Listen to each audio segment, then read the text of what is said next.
Welcome back. The Office of the Director of National Intelligence lists 5 factors for IC components to consider to get and use publicly available information properly.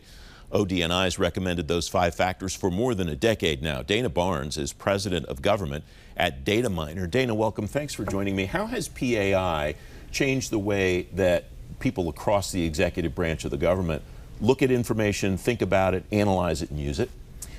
PAI really has become a core component of how the government is leveraging information today. You think about the past, different methods of collecting information, different sources. Well, PAI is incredibly ubiquitous in the space. And you mentioned the intelligence community. I'm going to kind of come back to 2019. You know, the Department of Defense issued a directive. It's 3115.18 back in 2019. Which effectively established PAI as an operational tool. But the other thing that they did that I think is critically important is they created a PAI Advisory Council. And that council's job was to make sure that the Department of Defense utilized that publicly available information in a safe and responsible way, particularly as it relates to American citizens. So now what you're seeing is other organizations doing the same thing. And it's essential. The more the government is using PAI, the more knowledgeable they're becoming about the world around all of us, particularly at the federal level. Over the time that you've been involved in this community, DOD, for example, 2019 to 2024, that's 5 years to assemble what the best practices are around safe and responsible use of PAI. Is there a framework now, whether it's formal or informal, about what agencies should be doing to use PAI in a safe and responsible way, Dana? Government has been really looking at how do you do this. And so depending on which agency you talk to, you might get a little bit of a different response.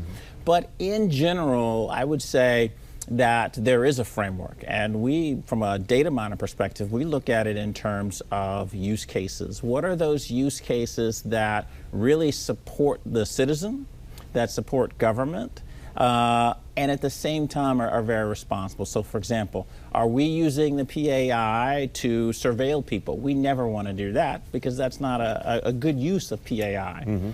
Are we using PAI to understand disasters and what disaster relief efforts we need to take?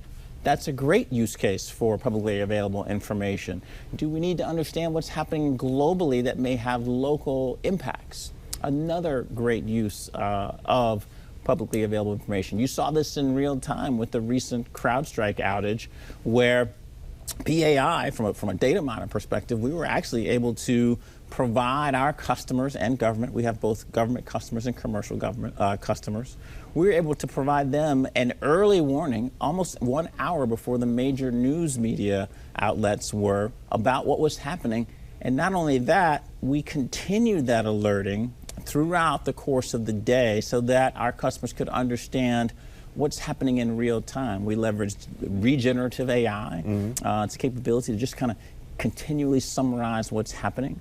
And so from that perspective, it's really about the use cases and making sure those use cases are aligned.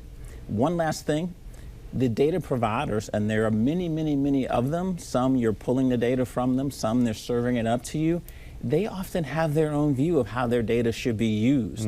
And we've been doing this for over 13 years, and we've seen that you also have to align with those data providers to ensure, you know, the safety of the citizens and the sanctity of that information that's being used. I read that using PAI in a cyber perspective is a relatively new concept. How does that work differently or similar to the way that other types of organizations across government use PAI, Dana?